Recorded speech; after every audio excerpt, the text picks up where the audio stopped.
What's up, everybody? Welcome to the latest episode of Kicking It Back with Matt. Henry, you see that quick glimpse. How you feel?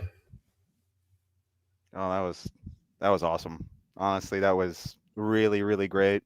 We missed you at MJ's, um, but honestly, the atmosphere there was just so good. Just singing whenever we could, chanting whenever we could. Dude, it was I don't know. It's one of those things where you still have to like look back at it in time, and like, oh man, that did really happen. That was awesome.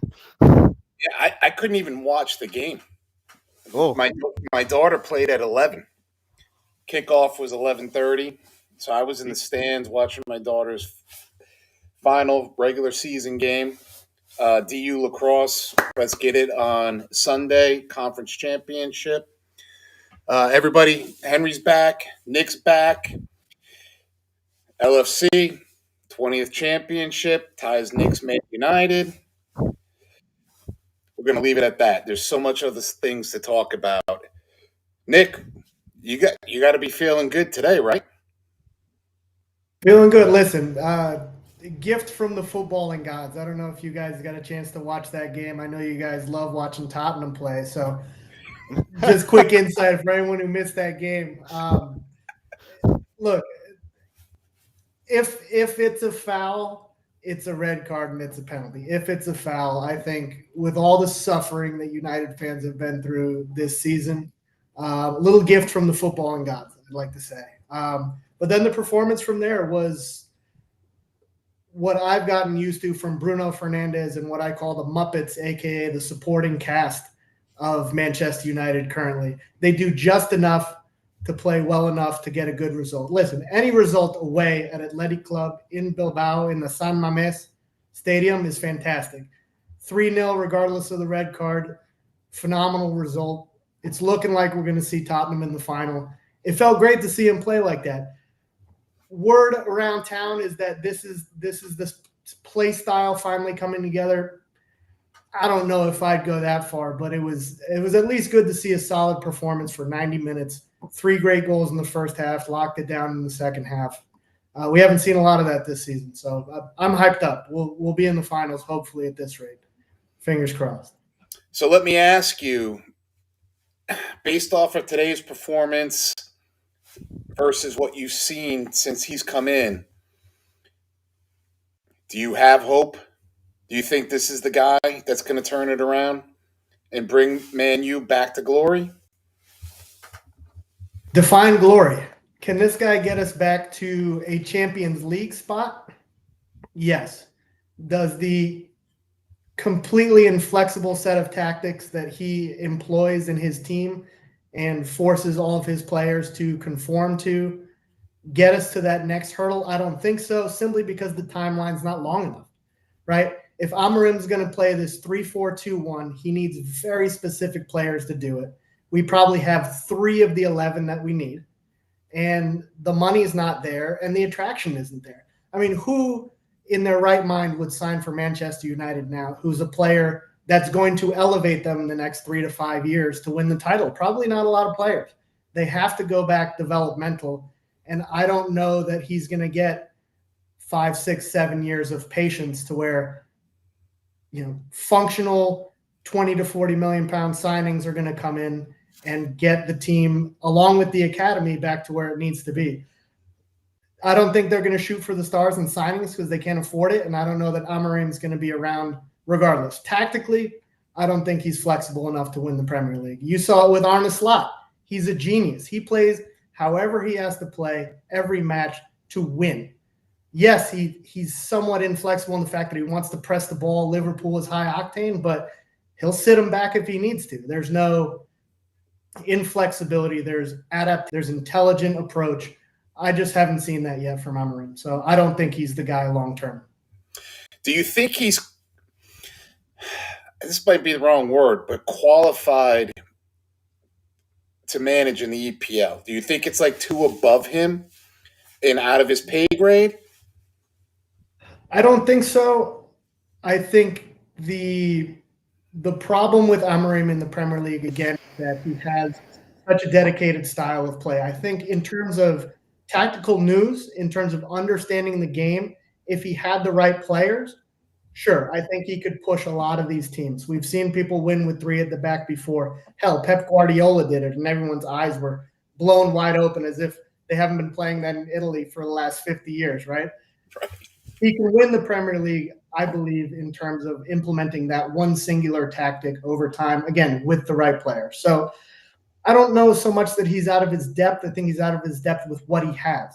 If you're going to be inflexible, you need all of the pieces to the puzzle. He doesn't have them. So it's almost like they're at an impasse where, yes, he's smart enough to get it done. Yes, tactically, if he has all the right players for that system, sure. That's a Premier League winning coach, I think, in terms of mindset, mentality, ability to relate to the players. He's got a lot of formerly sidelined players now firing on all cylinders. And he told Rashford to pound sand.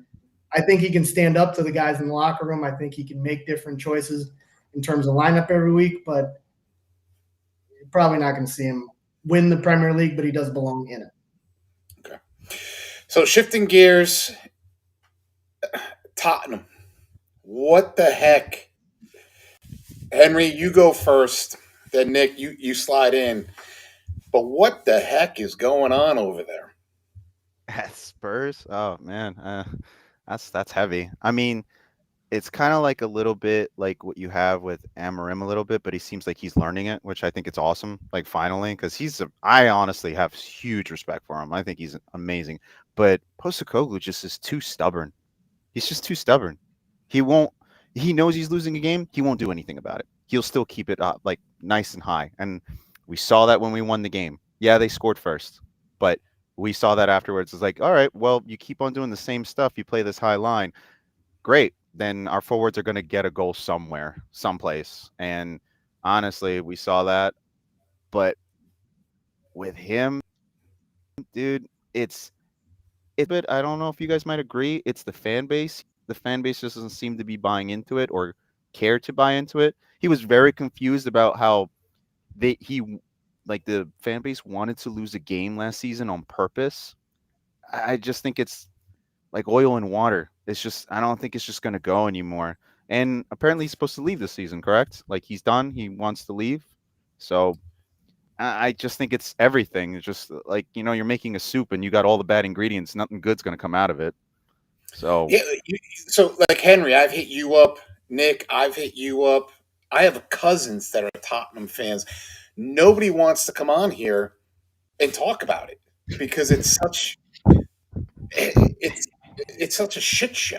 Excuse my language, but it's so unbelievable that they're closer to being relegated than they are to being in the top 4. And they claim that they are a Big Six club. Nick, what do you think? I'm mixed on Tottenham right now. I think they have an overarching problem and they have a Postecoglou problem. The problem with the manager is that high octane style, and not so much that he won't win with it, but they don't have the depth. He did an interview actually with the New York Times in the beginning of April where he admitted that, when you're playing in 4 different competitions at the highest level, when you're a team in England, you'll burn out. And that's exactly what happened to Tottenham. The injuries have been awful. Some of them have been unlucky, right? Vicario breaking his ankle and your number 1 goalkeeper who came in to replace Lloris, who was a club legend. Vicario was playing great, breaks his ankle, misses the entire season. Van de Ven has had the hamstring problems. You've had Romero with the quad problems. Destiny Udogie also with hamstring problems. So a lot of overuse injuries.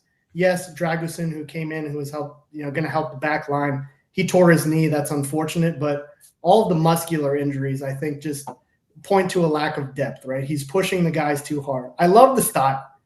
I like watching them play because he's happier to lose 5-4 than he is to win 1-0. So from the outside, I love it. But I think also the support isn't there from Daniel Levy. And fun story, I actually met his brother in Boca Raton earlier this week. His brother actually lives in the United States. Oh, really? Yes. He lives here with his family. He's raising his daughters up in Boca Raton, Florida. I'm not going to put his name on air. Very nice man. doesn't like talking about Tottenham. I don't know what the relationship is like with the brothers. I can't comment on it. He himself, very nice man. But we talked about the spending of money, right? They spent 65 million pounds on Solanke to be their starting striker, who was going to be the solution up top at number 9. Archie Gray, they spent 40 million on him to come in and play fullback. They got him from Leeds. And then other than that, they signed Adobert on the wing. They got Matthew Tell on loan, who didn't really live up to the hype from Bayern Munich. Danso came in as a center back, didn't provide them a lot of support. Daniel Levy's not going to build a super deep, super expensive roster to play high-octane football every week. So, yes, I think Postecoglou, being so stubborn is a problem. And yes, he ran his team into the ground, but any manager who wants to come in and play that way in Tottenham is just not going to have the support. The financial spending hasn't been there. They love to sell. They'll sell at the highest price, as we saw, with the Gareth Bale transfer saga, right? It's hard to buy from Tottenham. And I appreciate that to a certain extent, but if you sell more players, you can buy more players, right?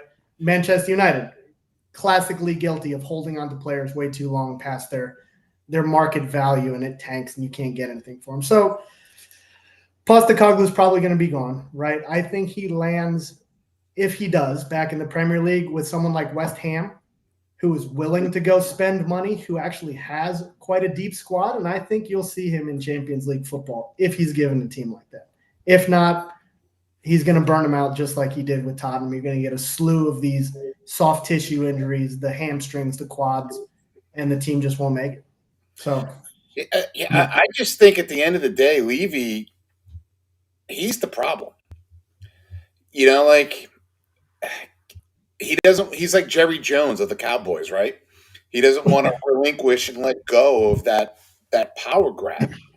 And at the end of the day, it's costing the club.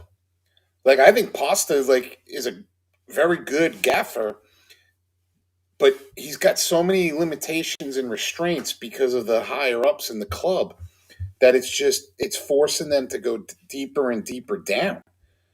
And when's the last time Tottenham has been in this position? It's got to be 20 years. Yeah, right? Well, the last time Tottenham won a trophy was 17 years ago, and they've sucked ever since. So 15 to 17 years, frankly. Yeah. Excuse my French, right? But I mean, they've just been terrible. They've been the has runs, right? Arsenal gets a bad rap for going almost the distance. Well, Tottenham goes half the distance every year, right? So we've gotten 6 seasons out of the last 12. And they've had, let's be fair, they've had fantastic players, know. And it's just, I don't know, that guy's just got to get out of his own way. It's just like why the Cowboys haven't been in the Super Bowl in 30 plus years, because there's somebody up top that just doesn't want to get out of the way. So it's crazy. So let's switch over to another club where the owners are getting out of the way. And it's an incredible story. You and I jumped on with AJ the other night. Wrexham. I mean, how unbelievable of a story is this? First team in British history, 3 straight years of promotions. Henry, is this blowing up in your mind like it is mine? I know, Nick, it's the same thing. It's really that unbelievable little engine that could. Oh yeah, 100%.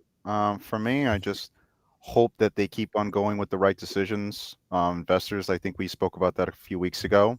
They're going to have to spend a lot of money, but just make the right decisions, because that's what can hurt anybody, any club, really. Spending bad money on bad, especially we've seen with recent clubs spending it on poor decisions, not updating some things, not doing proper stuff. They have a lot of decisions they need to do and hire the right people, because it's not small anymore. You can't do that now in the championship. You got to be making sure almost everything is perfectly correct, so you don't make the mistakes of some clubs that we've seen when they fall. Some of them fall hard, and we haven't heard from them in so long. I mean, West Albion. When's the last time we heard from them? It's been a while. I mean, and they used to be always a top 10, right? Maybe like a 10, 11, 12 team. But when they dropped, gone, poof. And we know that the championship and the Premier League are very cruel. They can be very, very cruel. You don't make the right steps. There you go. You're gone. I mean, look at Leicester. Sadly, they didn't make the right investments. They sold a lot of players over the years and stuff like that. And everybody picks them off too when they have like a decent season. Now look at them. They're starting to become a little bit of a yo-yo club, right? You know, they coming back, they go back down, they come up. Norwich was like that for a while. They sell their players, they go back up, they come back down. Just be smart, Wrexham. Maybe 1 or 2 years in the championship, maybe 3 probably would help. Accumulate that money is what I'm hoping for them to do. And also, of course, like anybody else, we talked about the tourism. Keep on getting that people coming in and watch your games. Get people in the footy too. People is like, hey, I like soccer now. And you're like, it's football, but thank you for trying. You know, it's. But hey, as long as you get into it, yeah, go ahead. Let's get more of that in And there. you want to know what's Please, funny, Henry, please. that you just said 3 years. Nick, the other night, what did you say? Right? 3 years. I said 3 at the minimum, but I think 5 plus. I think 5 Oh plus. I yeah. think the only team in history to go from the National League where they started, the 5th tier, all the way up to the Premier League in anything less than over 20 years was Luton Town, and they did it over the course of 11 years of development, right? So there's plenty of work to be done. There's plenty of investment that still needs to be made. Henry banked on it. The team's already come out and said that we are not signing a single superstar. And I think that's exactly the way to go about it, because you bring in a big name. One big name is not going to get you through the championship. You will get bullied and you'll end up broke, right? And as strong as the championship is, the 3 teams that have come up to the Premier League from the championship the last 2 seasons all got relegated the next year. So even if they make that next hurdle, they're probably not sticking around. I think it's smarter, as Henry said, to build. Matt, we talked about the stadium size, right? Yeah. There's 6 different teams that are playing in 26,000 person stadiums in the championship that have recently touched that upper echelon of the championship and not been promoted. The stadium in Wrexham in Wales is 13,000 people. The revenue is just not going to be there from ticket sales. So do you look at building a stadium and the incredible investment that relies on? The other team I cover, Inter Miami, they just built one. They're building one right now down in Coral Gables in Miami. They had to spend $14 million on city and county fees alone to even get permission to do it. So just the costs are astronomical. And I'm not saying the money won't be there, but spending wisely will be very important. And those smart signings on the pitch. I mean, their top goal scorer is Sam Smith. He cost them $2 million. I don't think everybody moving forward is going to cost $2 million, right? But not getting ahead of themselves, and I think being realistic with a longer time frame. Obviously, it would be a Cinderella story if they made it, but retooling a roster to that higher level of competition. Keep in mind, the teams that are getting relegated are getting a £40 million parachute payment from the Premier League to say thanks for playing. So that eclipses the highest sponsorship deal Wrexham's ever had, which was $27 million from United Airlines. So we got a lot of catching up to do with the money. Right. You just mentioned Sam Smith. He's the most expensive signing they've ever had. Right. So to compete in the Premier League, I mean, I don't want to go crazy, but your minimum buys are going to be 25 to 40 million pounds.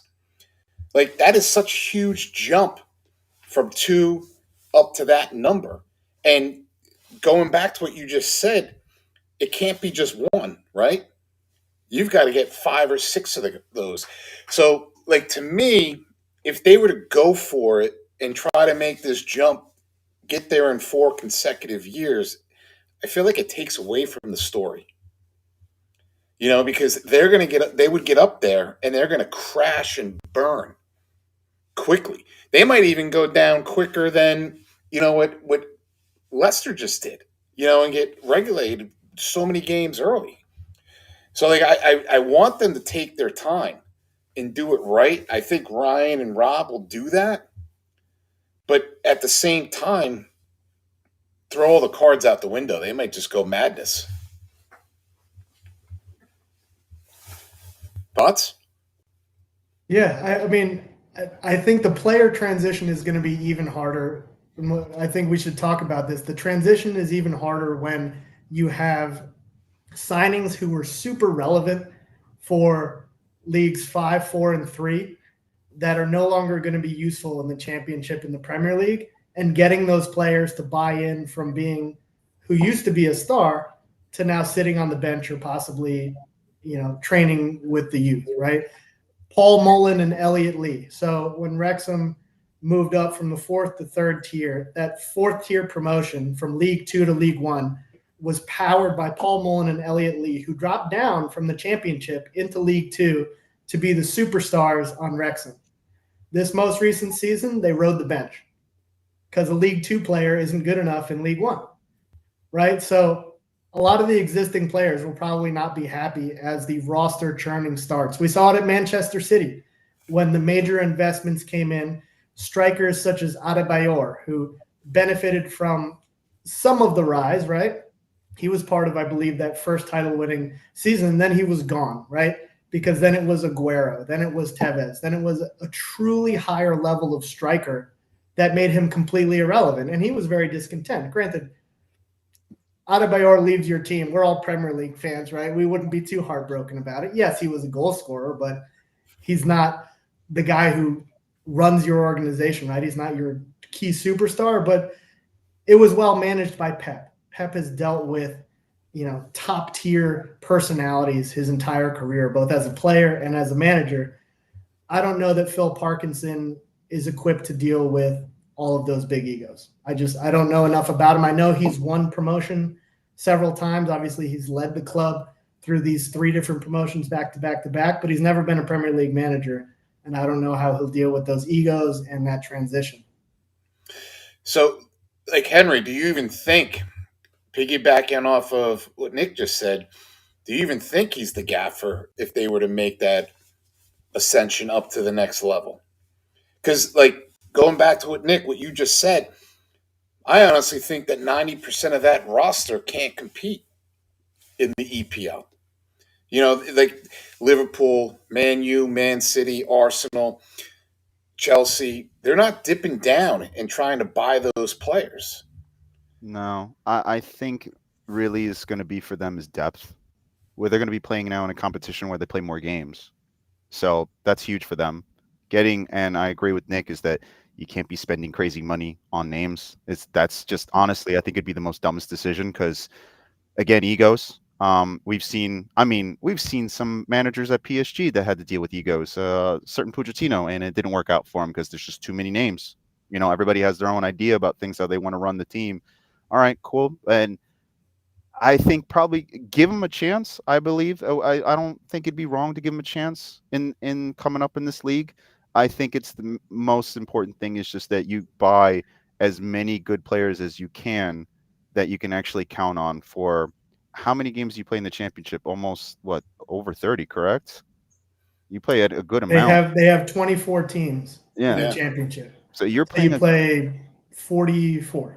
44. See that, dude? You're 6 gonna have more than the EPL.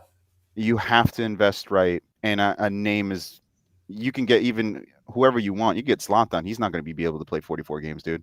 No way. And if he did, you need a good stable squad. You need, like as Nick said, you just got to make sure you buy all the right players that can actually help you, and that is going to be, I feel, Wrexham's biggest thing. Sports science, definitely get one of those guys. Get that in there as soon as possible. Because you're right, the $2 million. Yeah, he might have cost him $2 million, but look what he did. So I don't think the investment was wrong. I think the investment was perfectly fine. But now this is a whole different beast now in the championship. About a $2 million player, can he make it? Yeah, he probably could. But you're going to see defenders. You need midfielders. You need forwards. It's going to be a huge change for them possibly, and I hope it works out. I think personally they're going to spend more money on revamping that stadium for the next couple of years than they will on players. I almost think they're going to kind of do like what Liverpool has done, right? With the Fenway Sports Group, is reinvesting in the stadium, making the stadium bigger, having more seats, all the concessions, all that other stuff to start generating income, right? And profit, and then go ahead, invest in the squad. Because look, Nick, you said Luton Town a couple of minutes ago, 10,000 seat stadium. They go up for one season, and we all knew what was going to happen, right? Finish in the bottom three and go back down. I don't want to be on that yo yo and that seesaw. Take my time, invest in the stadium, build it, grow it, then start taking that money and dumping it into the squad. Because if I want to go up, I want to stay up. I don't want that parachute payment every year from the Premier League. Right? Yeah. You guys agree? Yeah, for them though, I think what's really good for them is that they have two awesome big stars that can help them get an investment group. And I don't think they're going to be dumb about it either, to be honest with you. I mean, they both come out and said, dude, running a club is expensive. Yeah, anybody could have told you that, dude. Anybody could have told you that. Yeah. But the thing for them though is that you have those two amazing names that can help bring other people in. And like you said with the United Airlines and anything else, if they could get a nice, good investment group to join them, or they can form one themselves, that's not something they can't think about either.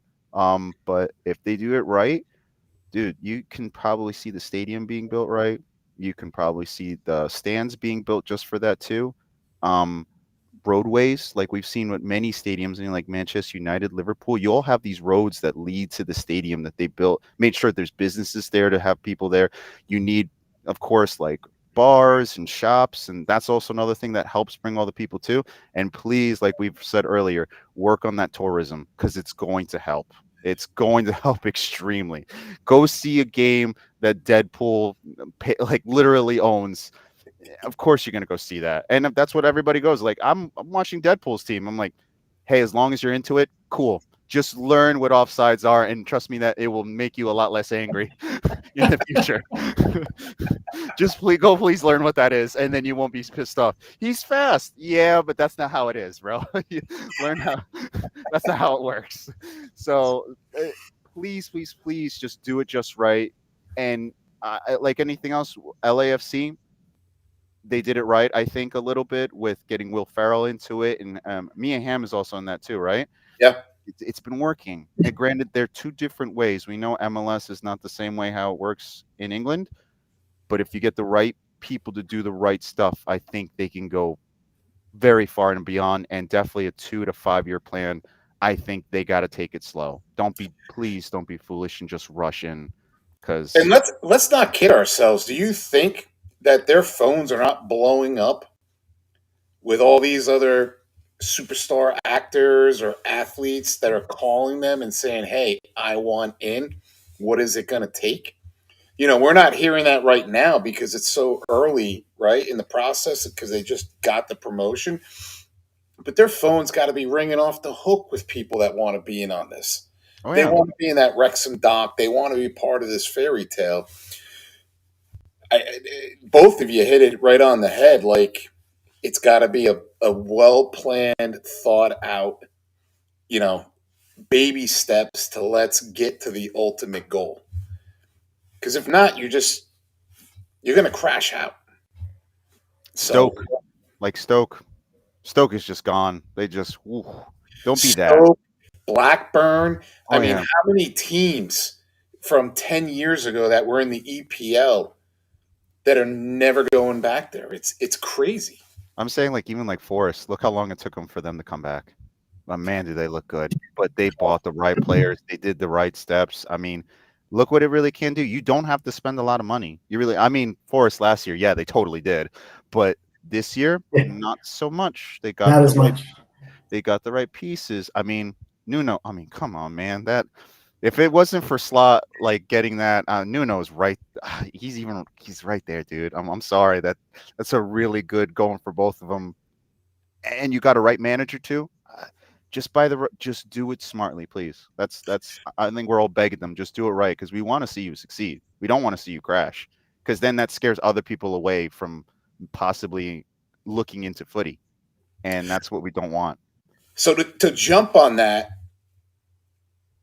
yeah, all right. EPL's over, right? Liverpool won, finished first. They've clinched 4 games left to go. How spicy are these last 4 games going to be to jockey and finish 2, 3, 4, 5? This is going to be really fascinating and interesting, and I hope that people keep their eyeballs on the telly to watch these clubs battle it out. It is so close and so congested.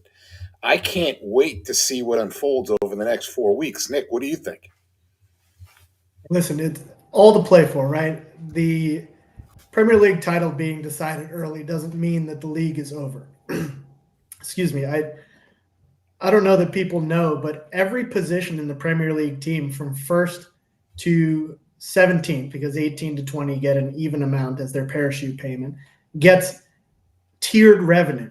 So the champion obviously gets the most, but every single spot receives a different amount of money from the Premier League where you finish, in addition to the massive payment that you receive if you happen to qualify for the Champions League. So for teams that are struggling in financial fair play, for teams who possibly even aren't and still want to spend, for a club like Manchester City to continue to put to rest their 115 financial fair play regulation charges as something that nobody wants to be talking about. The windfall from the position you finish in the Premier League is extremely important.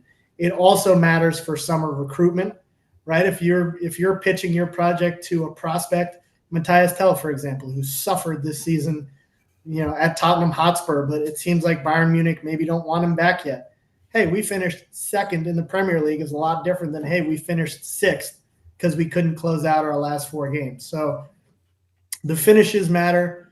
And obviously, with the cup competitions on the side for the teams that have already failed essentially their season, you've got Manchester United and Tottenham, playing in Europe, possibly for another Champions League slot. So I think not only for the drama, right, of those last 4 games to see where this table shakes out, because we got a lot of different players up at the top with some of the traditional teams way at the bottom, right?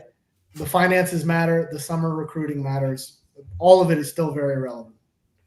And what's the Champions League payout now? Like, I think the last I saw it was like 85 million. And that was maybe like a year and a half, 2 years ago. So like, are we approaching like 100 million for participation in the Champions League? That's a good question for Google. Henry, you know it off the top of your head?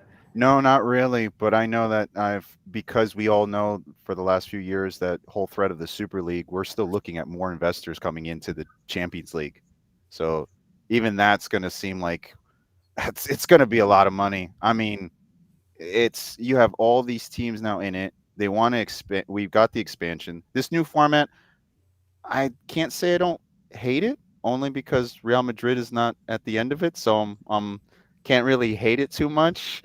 It made it super difficult for them, so I'm You should super because of PSG. They fell in right before Real. but And look at where LFC is. It was still really good to see City kicked out early. It was still really good to see Real Madrid. I mean, yeah, we didn't, but it's Arne Slot's first year, so I can't complain too much. But to see how exciting it was to also see, like, wow, some clubs might not make it. I mean, look at I follow the Red Bull clubs. They've been in it always in the last quarterfinals for the last how many years? This year, nowhere close. Yeah. Nowhere close. So I think this is also going to be exciting for investors too, to see how much more we can put into Champions League. I just hope there's not too many more games, because we all know they're not robots. These guys are human, you know. We see the Club World Cup is now interfering with that more. It's getting also involved in a lot of prestigious cups that I like FA Cup. I'm sorry. I think it's wonderful. Taking away the replay games, that really upset me, because I'm like, those clubs really needed that money. And also, it's just really cool to see the smaller ones that can come up. But Champions League is champions of Europe. I mean, who doesn't want that title? And who doesn't want to be involved with that at any company? Who doesn't want to be involved in that, no matter what it is? I mean, out of, you guys probably see it, the hundreds of Heineken commercials. Oh my God, during a Oh, Champions League game. But so it's working for them because I mean it's almost in every footy bar I go to now is Heineken's. We are a footy bar because there's a Heineken sign right there, a Champions League sign at the door. It's working. It's working, and clearly I see more and more people go on a Wednesday to a bar to go see a game at 3 o'clock. They're like, oh, I left work early. I went to go see this. It's working. So let's see what else they can bring in. and to Nick's point, do you want to go to a club that's not participating in Champions League? You know, summer recruitment. Henry and I can speak to it where we've had years where Liverpool has fallen out of Champions League competition and we can't get players to come to the club because we're not in the CL. Nick, you've got to see the same thing with Man U. It's everybody wants to play in the Champions League. So they're not going to go to a club if they're not in it. That's how valuable it is. And this year it's huge for the EPL because they secured that fifth spot. So we'll be sending 5 teams next year. That's why I'm so excited for these last 4 games. It's going to be a freaking death race Oh, I to think so secure too. that. United, dude, you guys, if you guys get it, you're in champions. I mean, like that's crazy. And those spots that everybody else is fighting for, that's going to be like bloody murder. I think the last 3 games, we're going to see some chippy games, and I'm totally for that. I am totally for that because everyone's. Let's be real. A lot of people counted United out, but now you literally be like, no, dude, look right there. They're right here. They're right behind you. If they win this, and they beat, and most likely play Spurs and beat them, they're back in it. So there is no safe space. There's no space for City. There's no safe space for other than maybe Arsenal, but they got to look behind them because Forest wants that spot too. Oh yeah, yeah. Chelsea's in and out. Newcastle wants to be in it too. I mean, Aston Villa had a chance. They probably could maybe fight for it. This is exciting. This is awesome. It's more exciting than the relegation battle, which I love watching. This year is boring. This year Oh my now, God. this year's It- top fight. This year's the it- top fight for. I'm loving this. I'm this loving might be this. this might be the worst year to like root on for the relegation Oh because yeah, it just sunk so quickly I know. with those 3 teams. It's crazy. And there's no Everton in it too. I mean, I love watching Everton try to fight for it. Who doesn't? Who doesn't?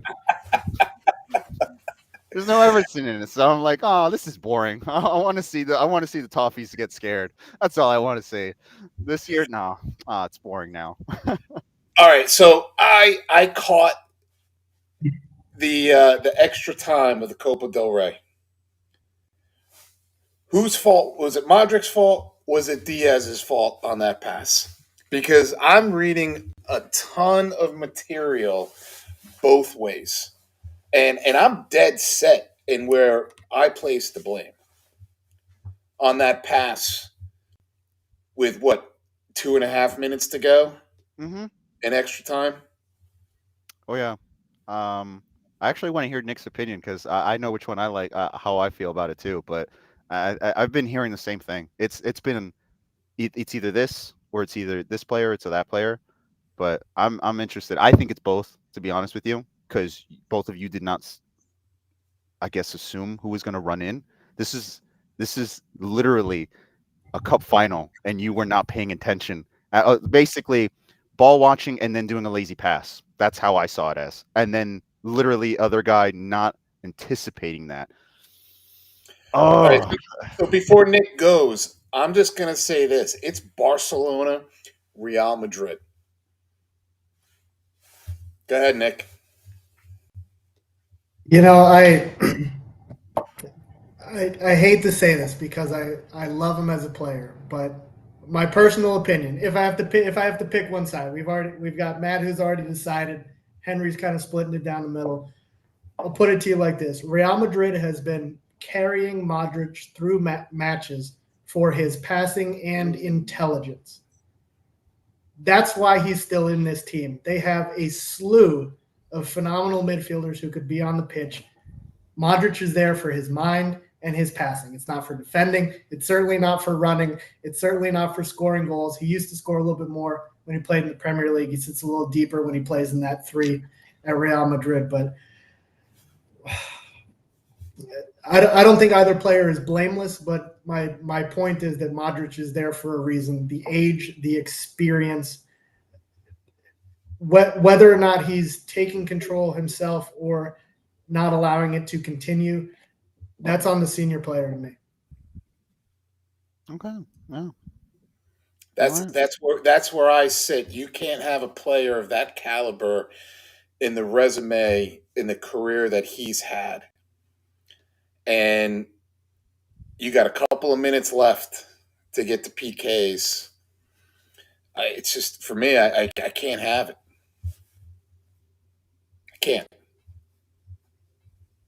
And it's harsh, right? I mean, it's extremely harsh. I mean, we're talking about a game that if they had locked down their lead, this would have been irrelevant, right? Yeah. Keep in mind, this was the 3rd goal that they conceded, right? So it wasn't just a Real Madrid team that, Modric makes a mistake, Diaz doesn't get to the ball. No, they allowed 2 goals. They allowed Barcelona back into this. They allowed the flood of momentum. So as harsh as I will be on Modric, and we're going to talk about him, Matt loves this topic, Carlo Ancelotti.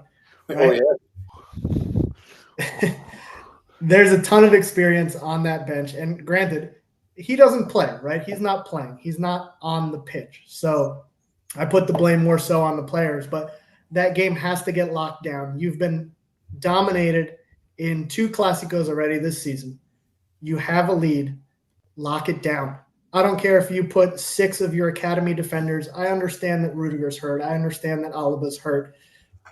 Put up one of the penalty kick blockers from training in the back if you have to. Lock it down, right? So it's unfortunate that both of those players were in that situation in the first place. All 11 of them, I think, are to blame for letting Barcelona back into this game. Oh yeah. Yeah, you're not wrong. It's just the one guy who's got the ball at his feet to, I don't want to say cause a turnover, but to make that decision. I never would have expected it to be him with all his experience and all the years under his belt and what he's done, not only at club level with Tottenham and Real, but at the national team level with Croatia. It's just, I sat there and then all the pundits on TV immediately shifted gear and took all the blame off of him and said it wasn't his fault, that he made the right pass. And I just, at the end of the day, I just don't agree with it. But, Nick, you're right on point. Like, they should have never been in that position, especially with the manager that they have that we're going to talk about now.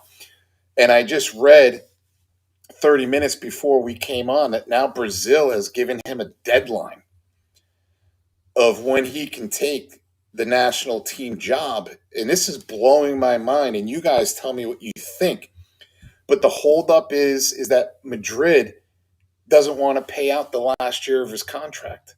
Why does Real even give a damn about what he's making as a salary as the gaffer?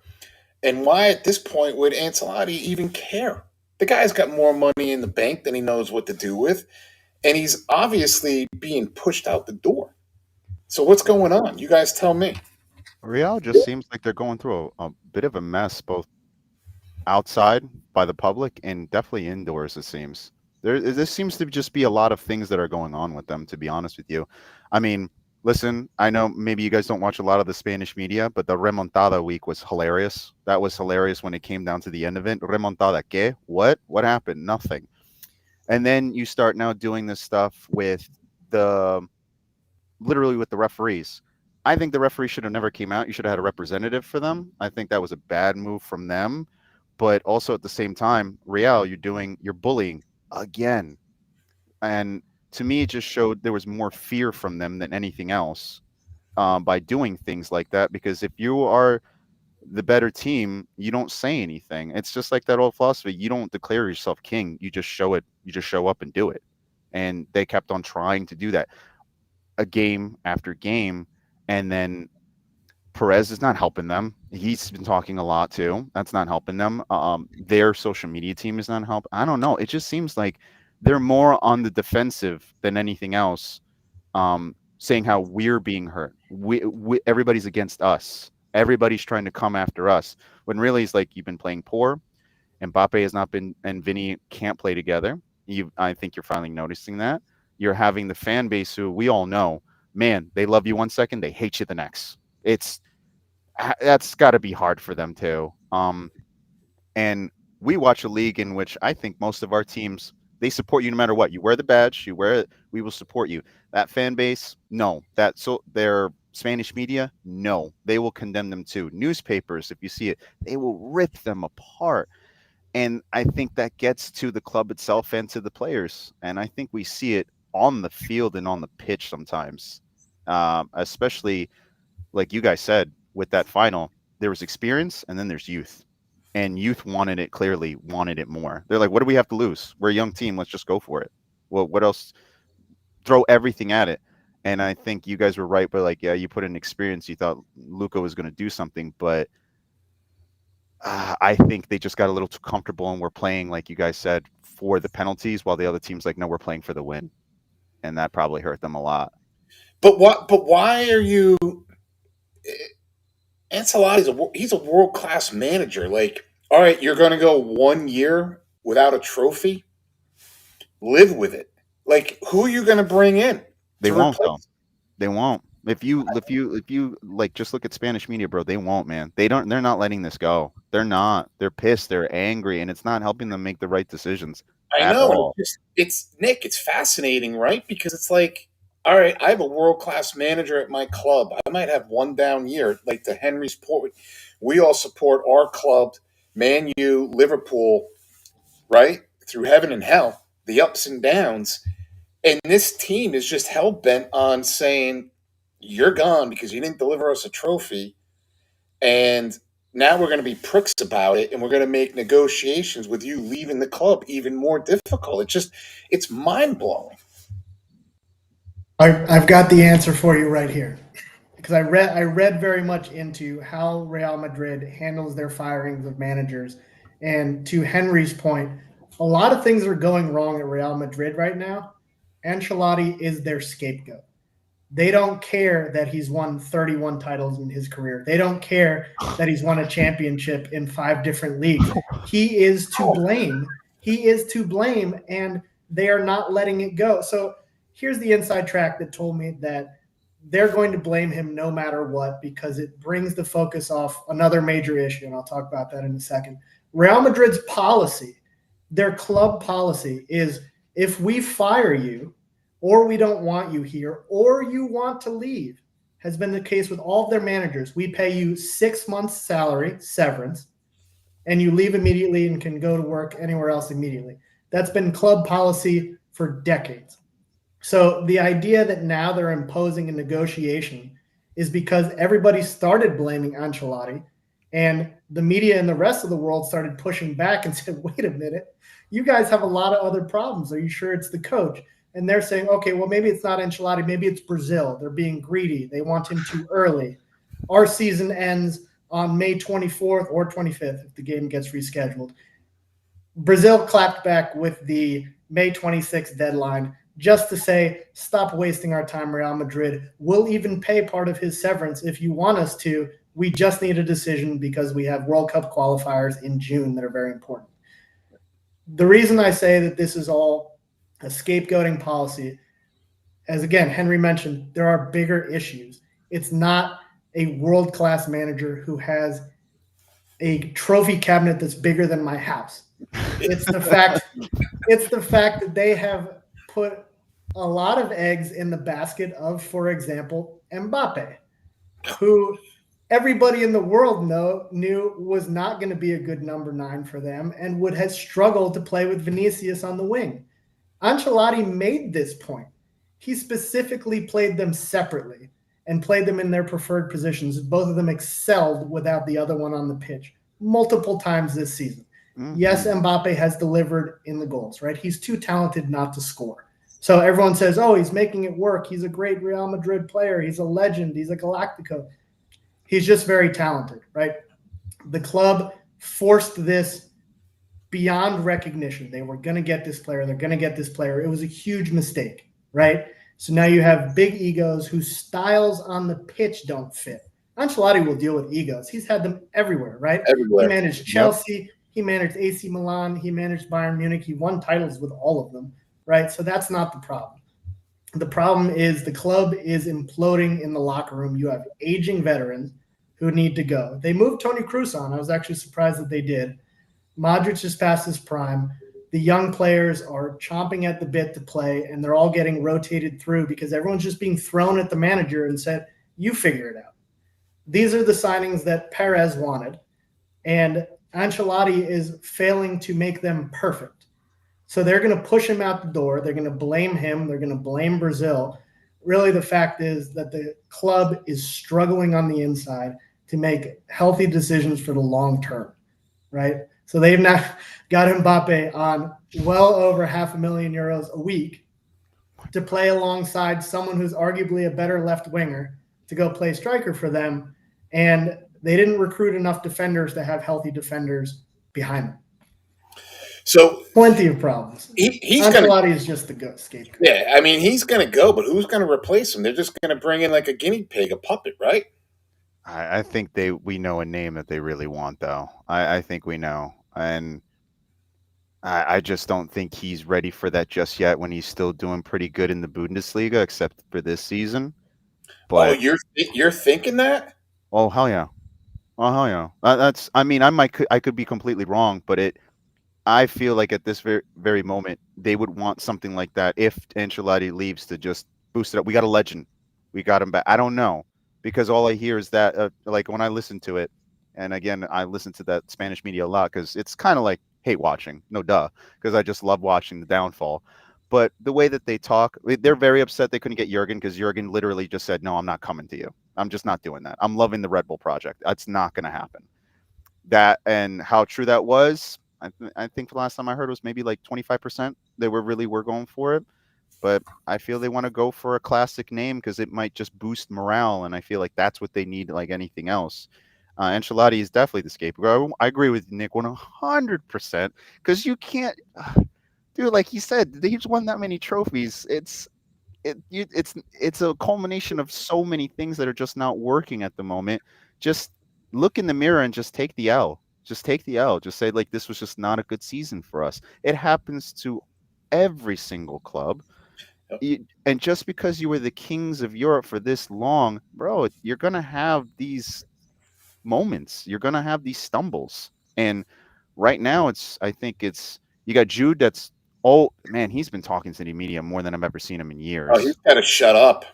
He's been talking to the media more than anything. I know you're a winner, dude, and I respect you a lot, but like, calm it down. It's like, I have so much respect for Bruno Fernandes, but the only thing that makes me mad about him is when he just starts screaming and yelling too much. You're a much better player when you're calm and you're relaxed and you don't care what the media thinks about you. There you go. He's banging in goals again. There he is. He's getting assists. But once stuff gets underneath his skin, when you see it, Nick, it's just, it doesn't work for him. It sucks. But now think about that now with 12 players. You know, Tuchemeni always getting ridiculed because this is not the player that we thought we were going to get. I hear that all the time from the Spanish media. Rodrigo, what is he doing? Does he know what it is? And then what's the young kid's name? He was scoring goals for him, and now they don't play him towards the final. Endrick. They don't play him that much anymore now. Okay, well, he's also he's like 5'1". What else is that kid supposed to do? Everybody's bigger than him. You know, you're putting him now in Champions League where he's the smallest person, and he's not Messi.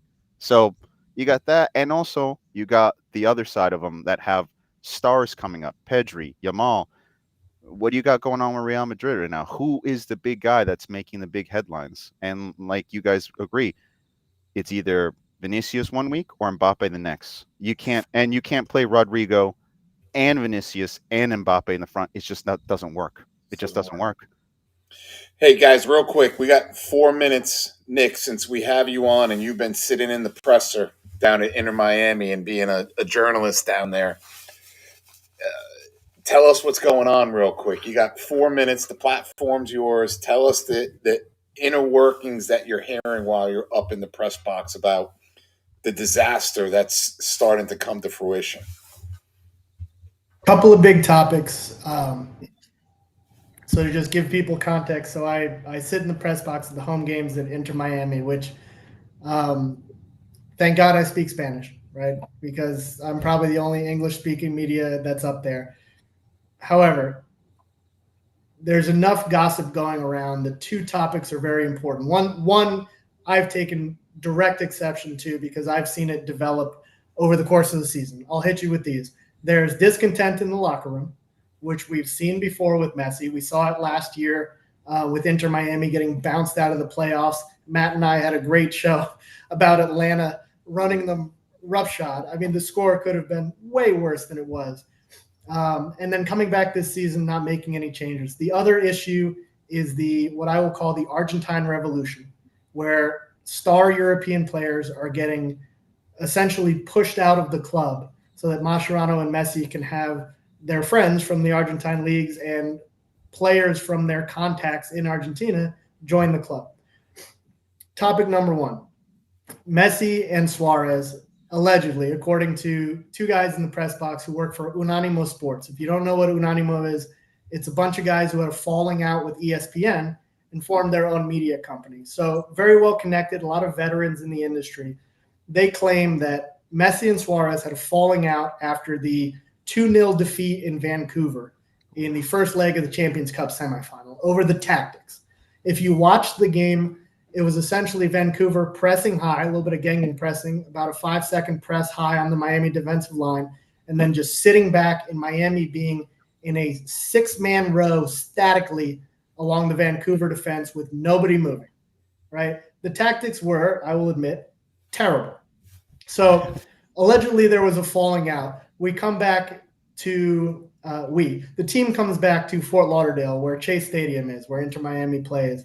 And Mascherano turns around and benches Luis Suarez, Lionel Messi, Jordi Alba, and puts Busquets on the bench. And when I say bench, they were in the stands, in the director's box behind the lineup. They lose that game, right? So I actually asked Mascherano in the press conference, what's going on? Of course, he's not going to admit if he had a falling out with his best friends, right? So he says, I rested them. The Champions Cup is all that matters, right? Come Champions Cup, I don't know if you guys watched that match last night. It was abysmal, right? Mm-hmm. Miami got a goal. Miami got a goal early in the 10th minute. Messi created, ultimately Jordi Alba scored the goal. From that point forward, for the next 70 or so minutes into the 80th minute, where everybody stopped playing, Vancouver was dominant. They scored 3 goals. They won this semifinal 5-1 on aggregate.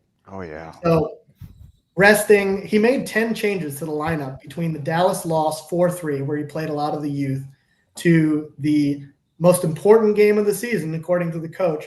They got blown out 3-1, 5-1 on aggregate. So discontent in the locker room.